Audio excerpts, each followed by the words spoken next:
coffee crew. Welcome back, besties. I hope you had a good week and didn't let the chaos get you down too bad. Last week, we talked about the system behind the tools, how the panic is never really about the thing. It's always about who controls it and who profits from it. So this week, I want to zoom in a little on one of the things. And we're looking at one of those things and what they actually reflect back at us, specifically video games. And before you go, well, I don't play video games, just pause for a minute if you could, because the odds of that being actually true are actually kind of slim. If you've ever played a game on your phone, a word game, a puzzle, a farming app, Candy Crush at 2 a.m. because you couldn't sleep. Usually because either A, your cat has decided that your face is the perfect warming pad to sleep on, or your partner is sawing logs so loud you're debating on whether it's worth it to smother them with a pillow. Welcome. You're one of us even if you didn't realize it. The thing about gaming is you don't have to be sitting at a computer or a console, PlayStation, Xbox to be in this conversation. Phones have actually brought gaming to people who would have never played before. Video games are not just entertainment. They are one of the most sophisticated mirrors of power, politics, and human behavior that we have ever actually built. So today we're going to talk about what that's actually showing us about ourselves and about the world at large. So every single game has a political philosophy baked into it, whether the designers intended it or not. Every single one. Yes, even Candy Crush. Think about resource management games. The whole mechanic is about scarcity and competition. Who gets the resources? Who controls them? Who decides the rules of how you distribute? There are dozens of apps built entirely on this exact power dynamic.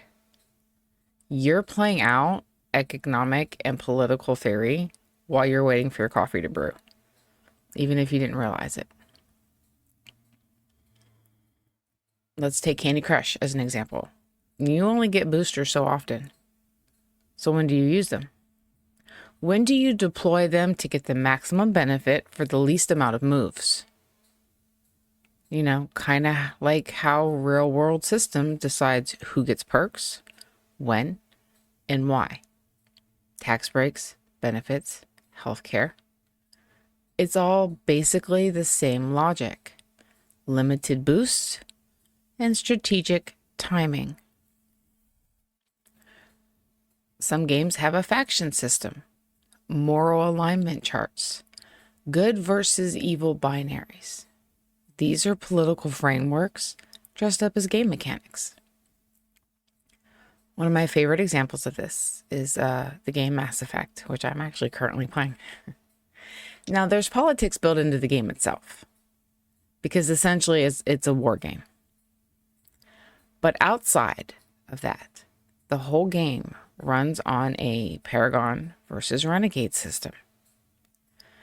The Paragon, you save people, but you prioritize the individual that's in front of you at that moment. The Renegade, they're still a good person, but their philosophy is you defeat the villain at any and all cost, collateral damage included. Sacrifices are necessary for the greater good. One of the choices in the game is you can save these people, but this bad guy gets away and could potentially kill thousands of others. Or you kill him and you sacrifice those people.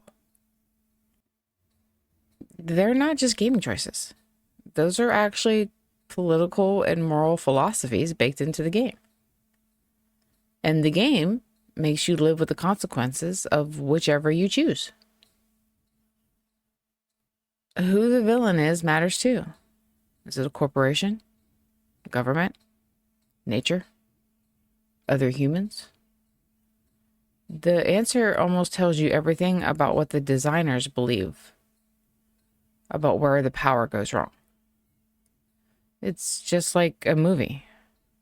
And honestly, if you don't play like console games, that's basically what RPGs are about. It's a movie that you take part, your character in. And then there's the newer games, and they've started including LGBTQ plus characters and relationship options. And the response has actually been kind of fascinating. You get strong support from some players, real anger from others. And remember, I mentioned last week, sometimes the system actually just benefits from the fight itself. They don't care which side wins. All they care about is that more arguments on social media means the algorithm pushes the game harder, which means more sales. The whole controversy in the game is kind of a marketing strategy. And the best part of it for them, it doesn't cost them anything. So the politics are always in the game. We're just kind of finally talking about it out loud.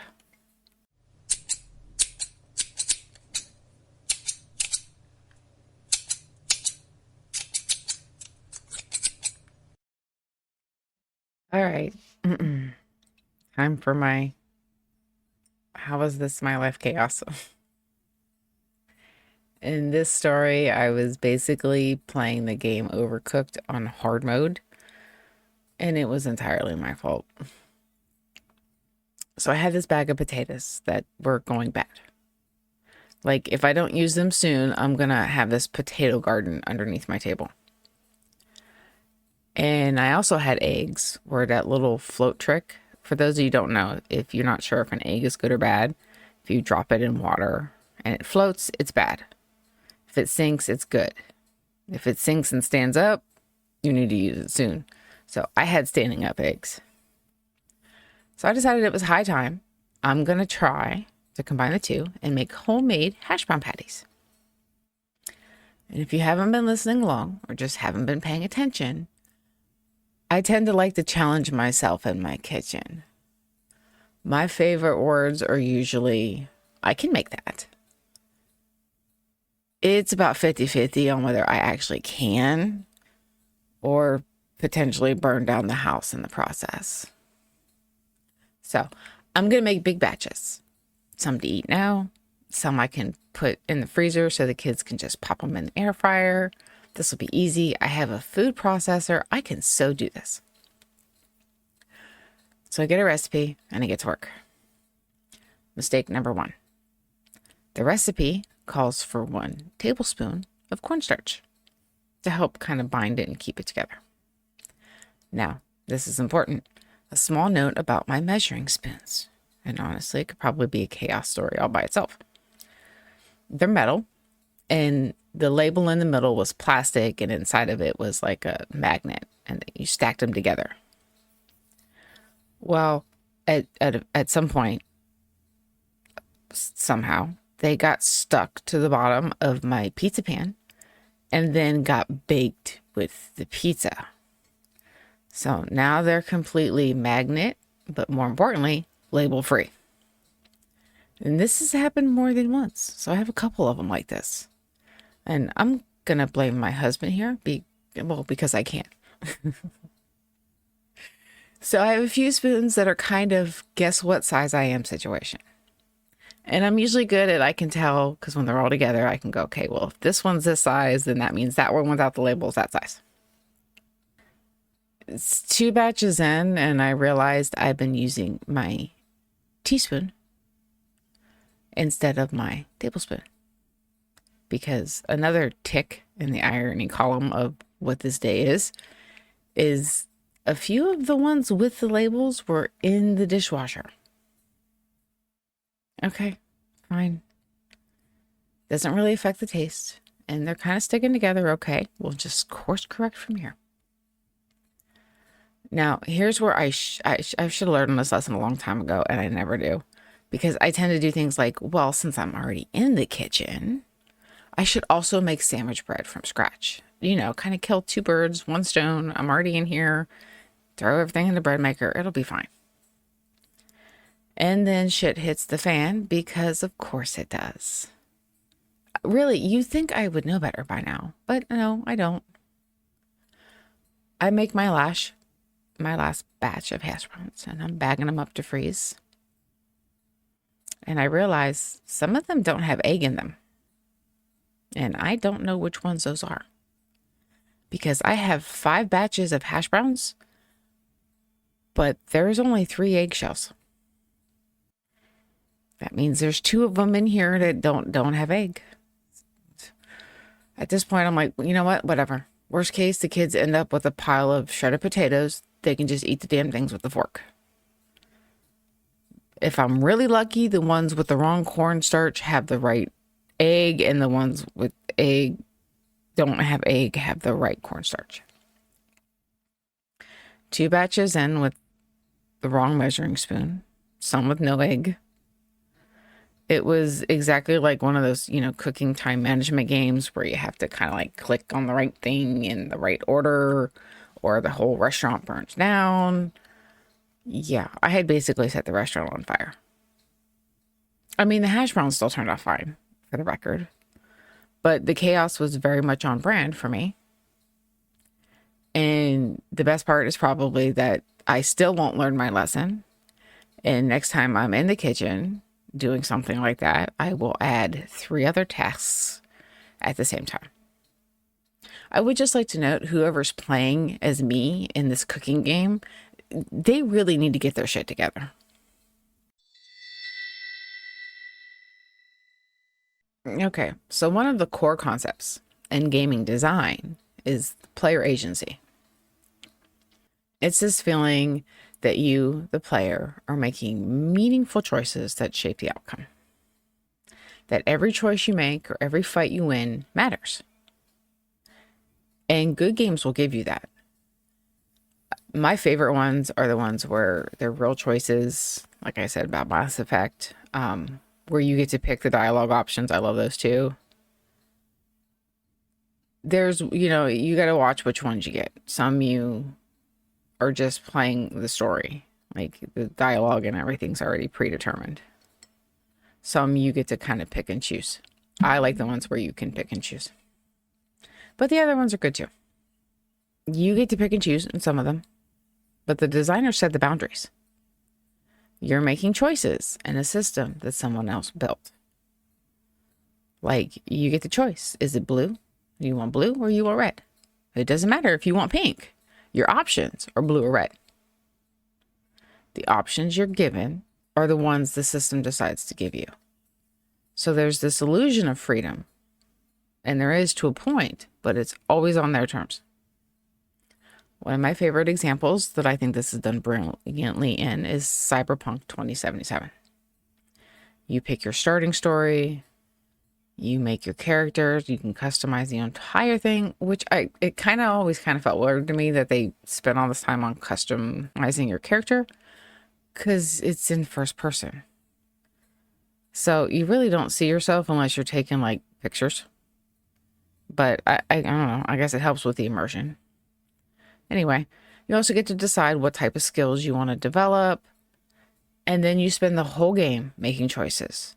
You're running around, trying to save your life, trying to do right by the people around you that you've met and you've built these relationships with. And you get to the end of the game, and I'm not going to spoil it, but based on your prior decisions, there's a couple options to choose from. And not a single one of them is what you would call a happy ending. Every outcome is pick the best bad you can live with. The game is explicitly telling you, you have agency, but your agency exists inside a broken system. And the broken system will win either way. But as long as you have to play by the system's rules, the system will decide what your options are. You don't have to like them, but you still have to choose. Sound familiar? We vote, we choose. But when the people that are funding all the options on the table are the same people, does the choice actually change anything?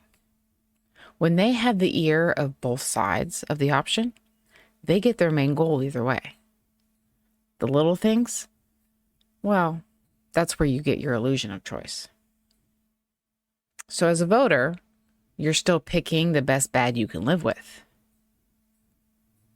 The game of real politics runs on the same engine. But here's where it gets really interesting. Some people don't accept the options they're given. Speedrunners find ways to break the game entirely. They're people who find bugs and loopholes, and they move through the game faster than the designers intended, exploiting the system's own logic against itself. They find the holes that can be used to show the system that you might control it, but sometimes I can use that control to break it. Modders rewrite the rules. They create better endings, better hair, better outcomes. I actually switched. I used to be a PlayStation girl, and then I switched to PC computer, partly because mods can generally improve the experience in a way that the original designers did not allow for. That, and I like to play Dragon Age, and when I'm making my character and you give me 15 types of bald, but one ponytail option, we need to have a conversation about fashion choices. So I switched, and now I have pretty hair because, damn, let me have pretty hair. The parallel to activism is not subtle. Sometimes working within the system gets you cyberpunk endings. Sometimes you have to be the person who finds the exploit, builds the mod to get what you actually want out of that system. And then there's representation. Who is the default hero? Who's the default villain? Whose story actually gets to be told? For a long time, the answer to those three were pretty narrow. When that started changing, when games began offering non-binary characters, trans characters, gay romance options, the backlash was pretty significant. GamerGate wasn't just a gaming movement. It was a political movement about who gets to see themselves in the story and who gets to decide. There's people getting mad when the female lead character looks like a real woman instead of these, big busted, tiny waist, big hips, extremely impossible portions. Or if there's a character that's gay. For anyone who is upset about romance options, which I love that when it's in a game, here's a clue. You don't have to use it. If there's a gay character that you don't want to romance, just don't romance that character. Problem solved. Guess what I do at Thanksgiving? I don't eat turkey. I don't like turkey. But I don't demand that no one in my entire house is not allowed to have turkey because I don't want it. And if, you want the story to go somewhere that the game doesn't allow, the odds are extremely good that someone's probably written a fan fiction. It's a great outlet for creative people who game and non-creative people who actually, like to read them. I like to read them sometimes before bed. If the game didn't give me an ending or an option I liked, I'll wind down reading a story of someone fixing it. If only our government was that easy to influence. Ooh, someone write a fan fiction. All right, coffee crew, it's Brews News time. Again, we like to time and date stamp these. So it is April 22nd, 6:33 a.m. Running a little behind today. Quick heads up before we start. 2 of today's stories outside of the Epstein update involve sexual assault and the death of children. If those are hard topics for you right now, feel free to fast forward past the news. We need to stay informed, but not at the cost of our mental health. And I'll kind of give you another heads up before I read each one. So story one, as always, is our Epstein update. Keeping it brief this week, there was a little bit, but not much. The committee is still working, trying to reschedule Bondi's deposition after she did not appear on April 14th. No new date has been set, and the avoidance tap dance continues. Meanwhile, the UN Human Rights Council issued a formal statement this week calling the Epstein files evidence of a possible global criminal enterprise and is demanding a full, transparent investigation. On the other side of that, our acting AG, Todd Blanche, has stated publicly he has found nothing, and the DOJ's position is that no new charges are coming, that they've reviewed the files, and there's nothing there to prosecute. Meanwhile, New Mexico's investigation into the Zora Ranch is active. The state attorney general searched the property in March, and a survivor spoke out yesterday saying she's ready to tell investigators what she knows about what happened there. So you have the UN demanding accountability and the DOJ saying there is none. The contrast could not be clearer. Just keep watching. Let's keep this under the microscope. And if you want to look at the files yourself, it's justice.gov/Epstein. Story 2. This is a trigger warning for sexual assault. CNN published a months-long investigation in late March into what they're calling a global online rape academy. Specifically, a hidden network on a website called motherless.com and a now deleted Telegram group called Zzz, where men shared tactics for drugging their partner in their sleep and assaulting them without their knowledge. 3 survivors gave firsthand accounts. The Telegram group has since been removed, and UK lawmakers are now pushing to deplatform the website entirely. And I want to flag this because there's a number circling on social media claiming 62 million men were involved. It's a correct figure, but what that figure represents is being misrepresented. The 62 million were the total monthly visits to the entire website across all of its content categories. That's not the number of people in those specific communities. The actual investigation is extremely disturbing enough without inflating the numbers. And honestly, one person doing one visit to a website, you can plausible deniability says, well, I clicked the wrong link. But men repeatedly returning to specifically seek out this content, to me, is more alarming. Because like I said, one person doing it can be like, oh, it was an accident. But when it's one person multiple times, you can no longer claim that's an accident. This story connects directly to last week's episode. The platform's the tool. The system that allows these communities to operate, profits from the ads placed on the content, and hide behind safe harbor protections while survivors have no recourse. That's the problem. This is why women choose the bear. When the system that's supposedly designed to protect you is the same system that's profiting from the harm, you stop trusting the system.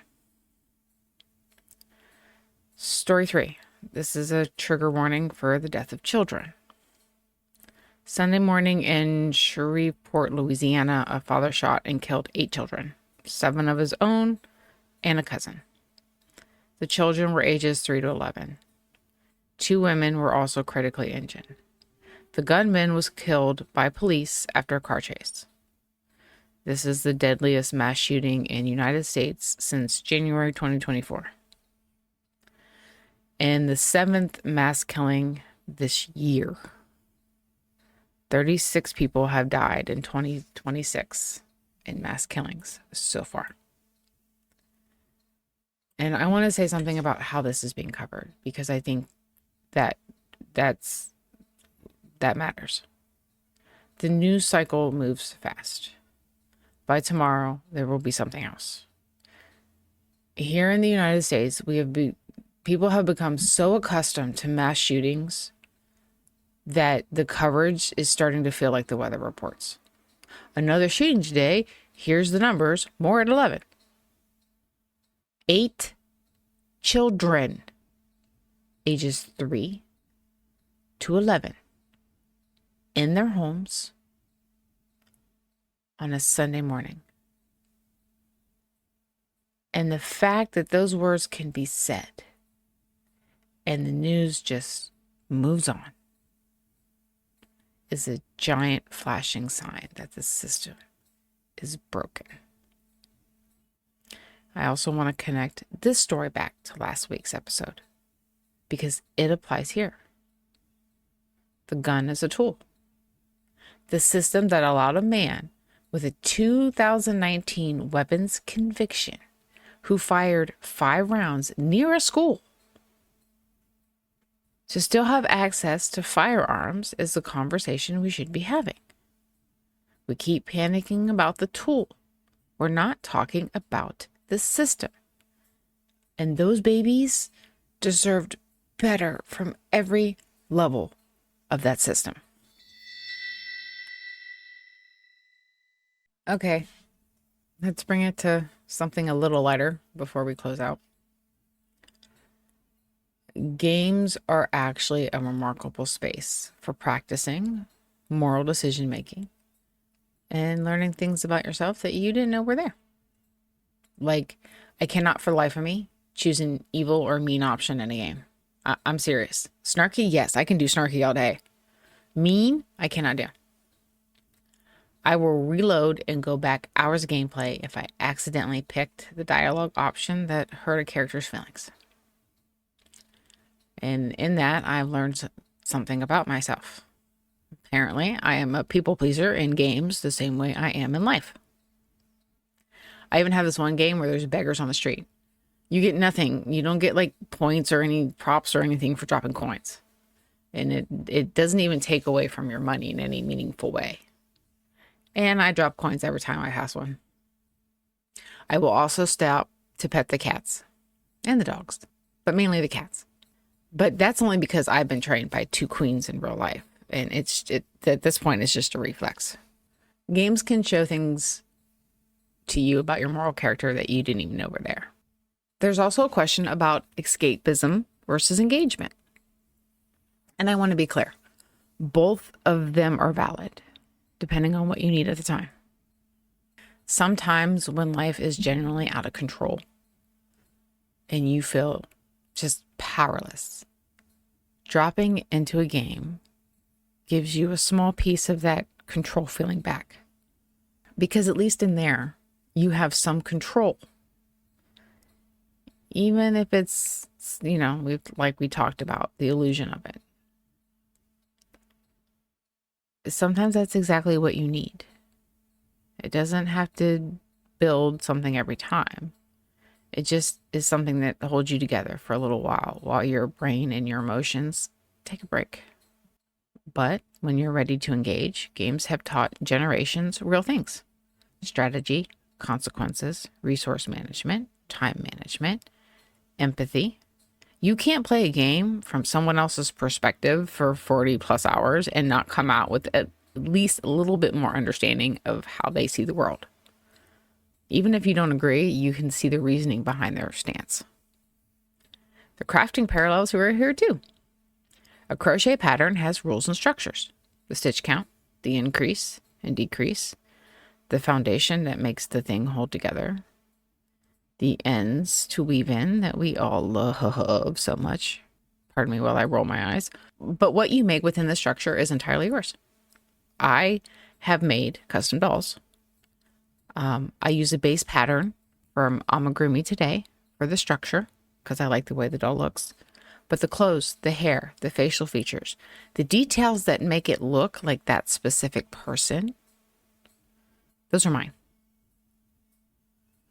I've done a doll of my grandmother for my brother the Christmas after she died.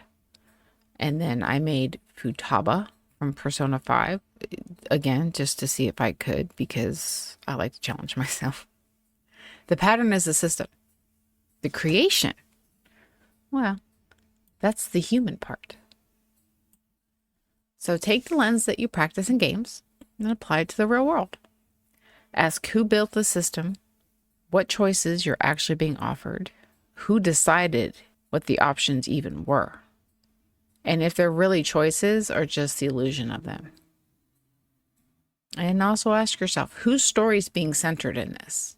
And more importantly, who's being left out? And when the game is broken, find the exploit, build the mod, and write the better ending. All right, coffee crew. Time for Shuffle Happens. You know I like to ground you out before I leave you. So take a nice, deep, relaxing breath. We covered some heavy ground today, so let all that noise settle for a minute while I help you ground yourself. This week's card is the Eight of Wands, so close your eyes and let the card description take you away for a moment. The scene looks like it might be under a bridge or near some ancient structure. There's water, flowers, tall white pillars with this detail carved into them, standing strong at the edges of the scene. The flowers are tall and pink, growing right at the edge of the water. It's a nice, warm, friendly atmosphere. Leaping out of that water is a giant leopard. His back is covered in water droplets and flower petals, like he was hiding just beneath the surface, waiting for this exact moment. His eyes are wide, his mouth is open, almost as if he's laughing. You can just imagine him doing that little cat butt wiggle they do right before they pounce. He doesn't look like he's attacking. There's something playful about it, like he's leaping up in a game of tag, delighted to finally break the surface. Water splashes around him in every direction. The whole scene, despite having a powerful and potentially deadly animal at its center, feels alive, playful, and fun. Full of momentum, full of yes. Upright, the Eight of Wands is about fast movement, things accelerating, momentum finally building after a period of waiting. This card shows up when energy that has been gathering beneath the surface is ready to break through. Decisions may be coming quickly. Opportunities may arrive faster than you expected. The Eight of Wands says, move with intention. You have been in the water long enough. It is time to leap, to pounce. Reversed, this card asks, where's the momentum getting stuck? Where are you waiting when you could be moving? Where is something in motion that has lost its direction, lots of energy, but scattered, going everywhere at once, and therefore nowhere useful? The Eight of Wands reverse is not a stop sign. It's a redirect. Gather the energy and point it somewhere. Then leap. The leopard didn't hesitate. He knew his moment and he took it. So take this card with you this week and look for your moment to leap in and join the fray. Whether that means trying your hand in the gaming world, the crafting world, or anywhere in your life that's waiting for you to break the surface.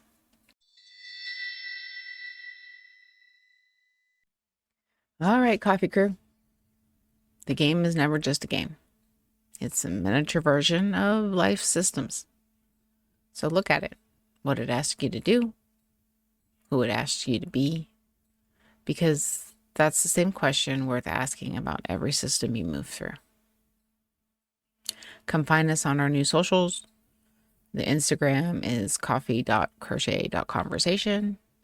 And you can find the Facebook page by searching the name of the show. Again, everything's in my link tree in the description.